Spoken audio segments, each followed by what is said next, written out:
그래서 이제 말하자면은 이제 결론을 내리겠습니다.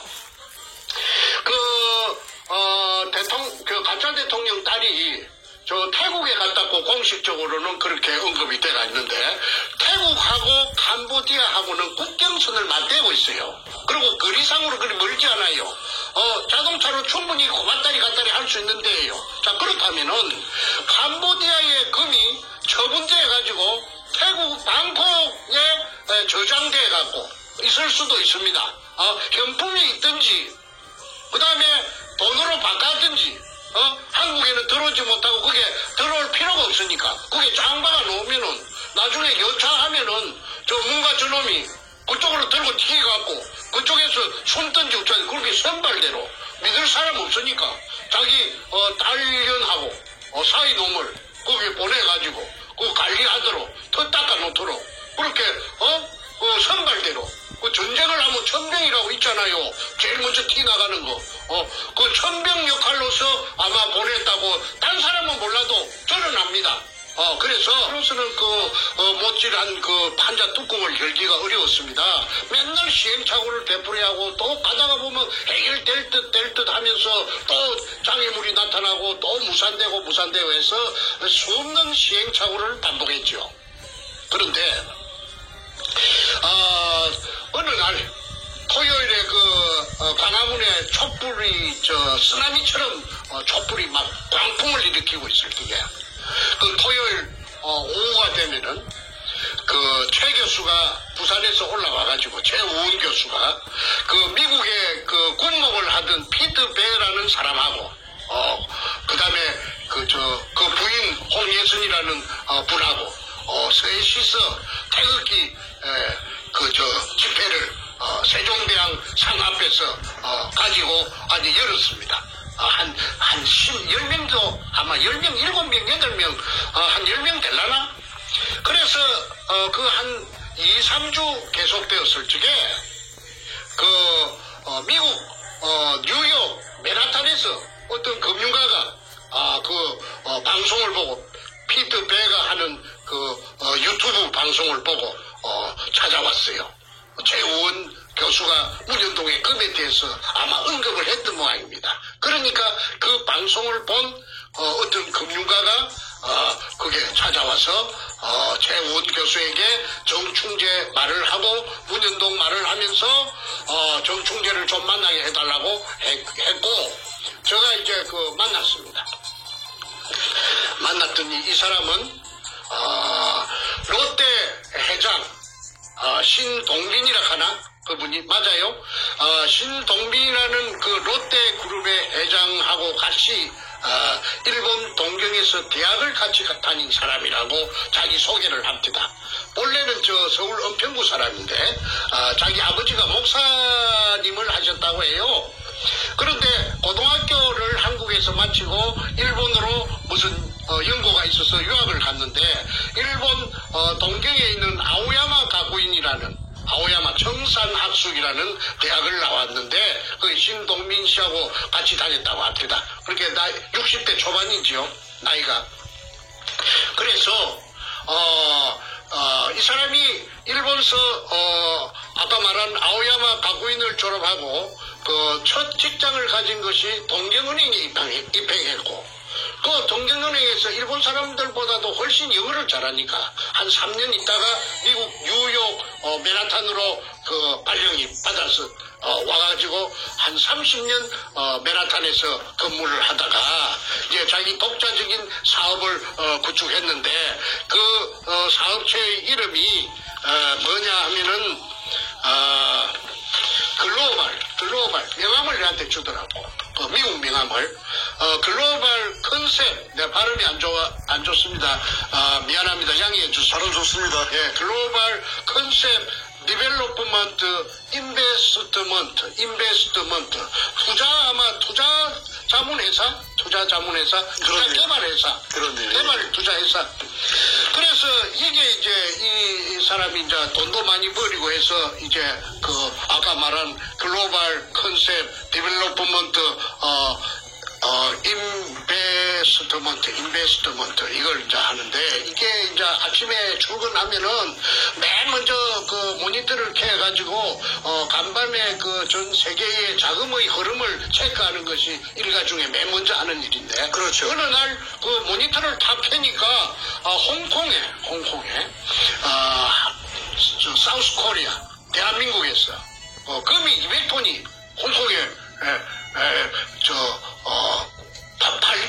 팔랐고 원매자를 물색하러 나왔다는 사실을 알았습니다. 그러니까 이 사람이 한국 물정을 잘 알지요. 그러니까 깜짝 놀래가지고 아니 한국에 무슨 금이 수입 국가인데 수출하는 물량이 200톤이라는 물량이 홍콩에 나왔는가 싶어서 이거 도대체 어찌된 판이냐 해서 계속 추적을 했더니 그것이 홍콩에서 팔려가지고 돈 세탁을 해가지고 그게 한국으로 다시 돈이 들어갔다는 것까지 알았고 야 이상하다 싶어서 그래갖고 온 인터넷을 뒤지니까나 부산 문현동이 나왔고 그 다음에 정충재가 나와서 문현동에서 도굴된 금이구나 하는 걸 알고 정충재를 꼭 만나야 되겠다 하는 생각을 머릿속에 입력을 했고 또 연이어서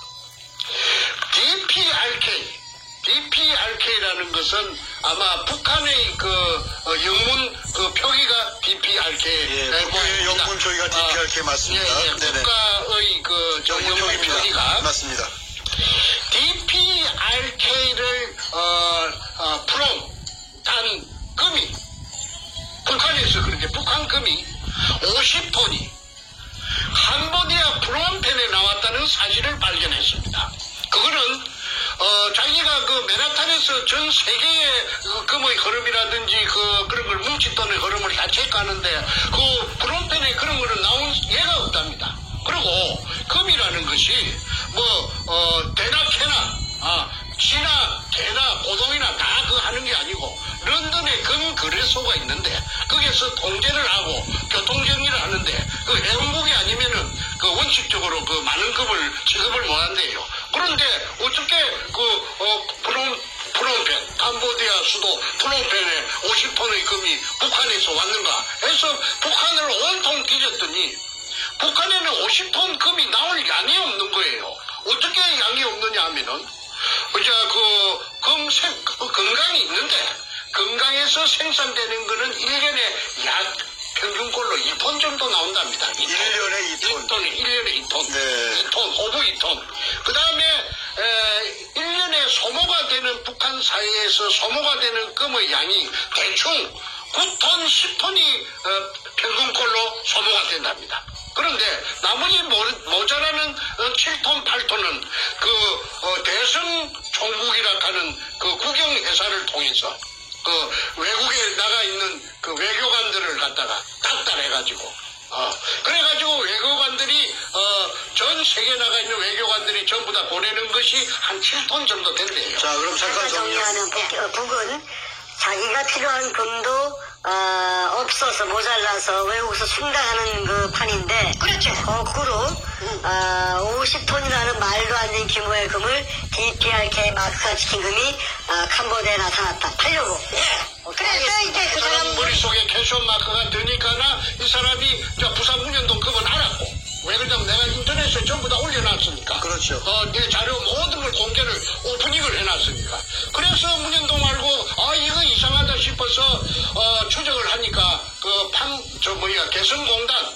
개성공단을 통해서 평양의 고려 항공을 통해서 캄보디아 사이에 부전기편이 고려 항공이 뜬다는 사실도 알았고 그래서 문현동에 도굴된 금이 캄보디아에 왔구나 하는 걸 내한테 알려주러 왔더라고. 네. 홍콩에 200톤 나온 거하고 홍콩에 200톤 금은 제가 앞전에 여러 번 언급을 했습니다. 그래서 오늘은 홍콩 금에 대해서는 제가 생략을 하겠습니다. 왜냐하면은 금이 200톤이 나온 거는 제가 하긴 했지만은 200톤이 5번 나가면 1000톤이 되고 10번 나가면 2000톤이 됩니다. 그런데 국정원이 아니면 그 금을 갖고 나갈 수가 없죠. 그 많은 금을 갖다가 어떻게 홍콩에 갖고 갑니까? 홍콩에는 수출 수입 자유지역이 돼서 족보 없는 금이라도 예를 들어 도둑금이라도 얼마든지 돈으로 바꿀 수가 있는 데가 세계에서 유일하게 홍콩뿐이랍니다. 그런데 홍콩에 200톤 나온 거는 제가 여러 번 언급했고 그 다음에 캄보디아에 50톤이 나온 것이 부산 문현동에서 도굴된 금이라고 하는 것을 뉴욕에서 마레탄에서 온 제이슨 김이라는 신사가 내보다는 나이가 어리지 젠틀맨이더라고. 그 사람이 최 교수도 최우훈 교수랑 피터 배랑 있는 데서 한참 한 5-6차례 만나서 얘기를 갖다가 하고 미국으로 돌아갔습니다. 그래서 그때 내가 처음으로 이 금이 이제 별짓을 다 하구나. 별짓을 다 하구나. 뭔가 저놈이 캄보디아 금이 팔리는가 안 팔리는가 그거는 나는 몰라요. 그런데 방금 하는 뉴욕의 제이슨 김을 통해서 내가 들었고요. 그 다음에 2017년 사기 부정선거를 통해서 당선된 가짜 대통령이 취임하고 나서 그러니까 5월 달에 당선됐는데 그게 7월달이죠. 7월달 조금 봅시다. 7월 8월에 2017년 7월 8월달에 금 수입량이 10배로 폭증합니다. 갑자기. 어느 나라가요? UAE라 하는 유아랍에미레이트라 하는 나라에서 금을 갖다가 이 별로 한국하고 대한민국하고는 별로 거래가 없었는데 그 나라에서 갑자기 금이 쏟아져서 들어옵니다. 수입량의 10배가 들어옵니다. 그래가지고 그 금이 아랍에미레이트에서 들어온 금이 다시 가공이 되어가고 한국에서 가공이 돼서 인도로 나갑니다. 인도로 다시 수출이 됩니다. 그러니까 집중적으로 아랍에미리트에서 들어온 금이 그 나라에 금이 많이 나는가는 모르겠는데 내가 알아보니까 그 사막에 무슨 금이 많이 나겠습니까? 그리고 그 나라에서도 갑자기 금이 그렇게 생겼다고 그렇게 단정이 되는데 그거는 아랍에미리트하고 북한하고 친하다고 해요. 그러면은 북한에서 부산 문현동의 금이 판문점을 통해서 살짝 북한으로 갔고 북한에서 비행기로 실어가지고 아랍에미리트로 가갖고 세탁을 해갖고 그래갖고 다시 대한민국으로 들어가가지고 그 다음에 가공이 돼갖고 인도로 수출이 되었다고 밖에 그렇게 생각이 안 됩니다. 그 다음에 거기 지난번에 임종석이라는 비서실장이 희한한 핑계를 갖고 또는 핑계도 되지 않은 핑계를 대가지고 아랍에미리트에 가고 또 아랍에미리트에서 왕자가 오고 무엇이 난리를 치면서 저게 무엇이고 나는 그때는 그런 이러한 사실을 전혀 몰랐어요. 그런데 갑자기 친해져 갖고 하는데 이런 대박이 뒷전에서 존재하고 있었다는 것은 그거는 대통령이 만약에 그게 관련돼 갖고 있었다 하면 아까 캄보디아 금이라든지 아랍에미리트에서 수입해 갖고 인도로 수출된 금이라든지 그 다음에 가짜 대통령 마누라 대통령 전용기를 타고 혼자서 막대한 기름을 떼가면서 인도도 갔다 왔지 않았습니까? 이러저러한 것을 전부 다 조합을 해보면은 이것이 문현동 금을 가지고 장난을 숨바꼭질로 잔대가리를 굴려가지고 옵니다. 그래서 이제 말하자면은 이제 결론을 내리겠습니다. 가짜 대통령 딸이 태국에 갔다고 공식적으로는 그렇게 언급이 되어 있는데 태국하고 캄보디아하고는 국경선을 맞대고 있어요. 그리고 거리상으로 그리 멀지 않아요. 자동차로 충분히 왔다리 갔다리 할 수 있는 데예요. 자, 그렇다면은 캄보디아의 금이 처분돼가지고 태국 방콕에 저장돼갖고 있을 수도 있습니다. 현품이 있든지 그 다음에 돈으로 바꿨든지 한국에는 들어오지 못하고 그게 들어올 필요가 없으니까 그게 쫙 박아 놓으면은 나중에 여차하면은 뭔가 저놈이 그쪽으로 들고 튀겨갖고 그쪽에서 손든지 어쩌지 그렇게 선발대로 믿을 사람 없으니까 자기 딸년하고 사이놈을 거기에 보내가지고 그 관리하도록 터 닦아 놓도록 그렇게, 그 선발대로. 그 전쟁을 하면 천병이라고 있잖아요. 제일 먼저 티 나가는 거. 그 천병 역할로서 아마 보냈다고, 딴 사람은 몰라도 저는 압니다. 그래서, 청와대에서는 자기 문가의 딸년이 또 사오놈이 그쪽에 간 걸 한마디도 말로 못하고 무슨 적법적인 절차를 지켰다. 그 다음에 아무 위법이 없었다. 그런 씨나라 까먹는 소리를 하는데 귀신 씨나라 까먹는 소리밖에 더 됩니까? 그러니까 유도되지 못하는 것이 국민들이 볼 때는 답답하고 왜 저러는가 할 수도 있지.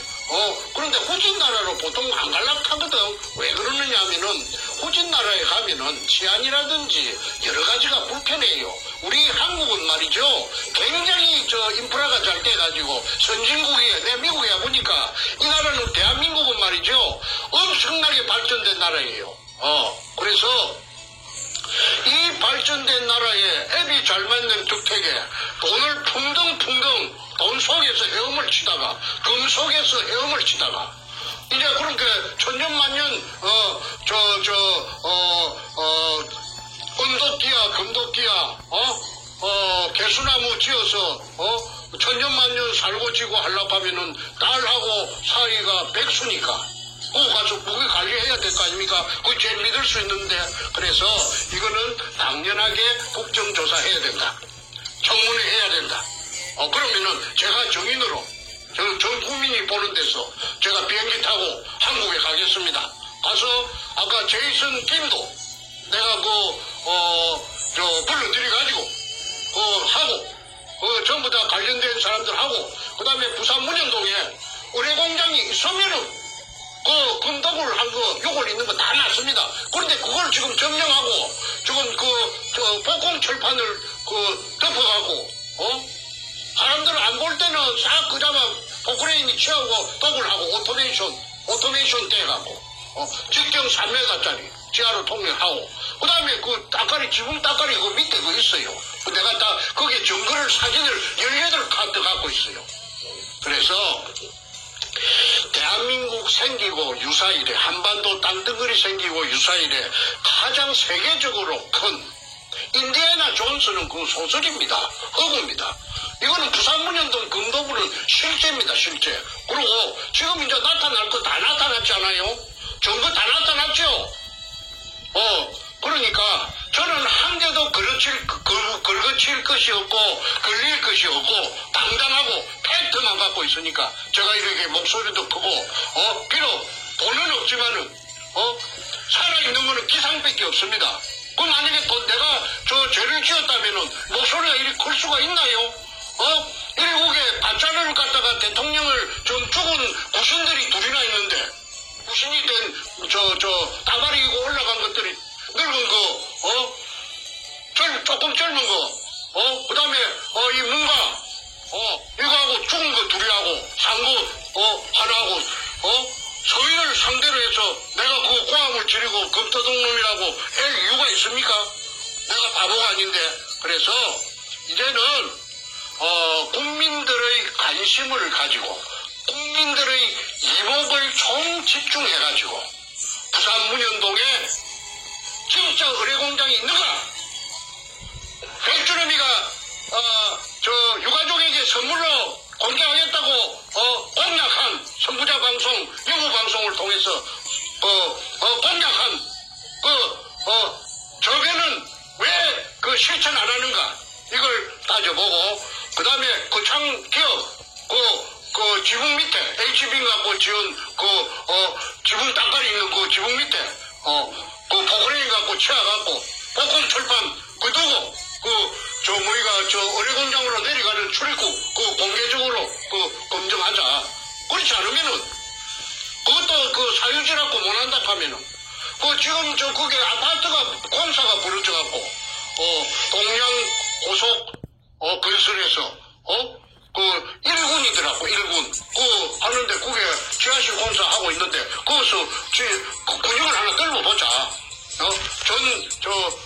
방송사 기자들 보는 데서 오늘 할 말은 많으나 저도 딸을 키웁니다만은 딸이 저도 하나 있습니다. 젊은 딸이 사이가 후진국, 한참 후진국. 자청에서 선진국이 아니고 선진국도 쎄고 쎘는데 그 동남아로 간 이유는 문현동 금을 갖다가 고불지 나왔던 지키러 갔다. 제가 장담합니다. 아니면 저는 묵사발이 되니까 저는 묵사발이 될 말은 안 합니다. 지금까지 한 번도 팩트를 벗어난 적이 없습니다. 책을 제가 단행본을 8권 써도 한 번도 피라 사건에 휘말리거나 거짓말을 해가지고 들통난 적이 없습니다. 자신 없으면 말하지 않습니다.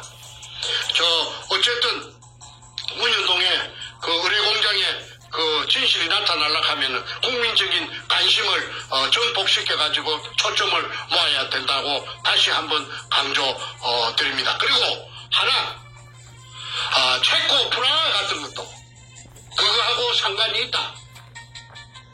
도굴금의 처리하고 상관이 있다. 그거는 나중에 국정조사하면은 특별검사가 붙든지 하면은 다 찾아낼 수 있다.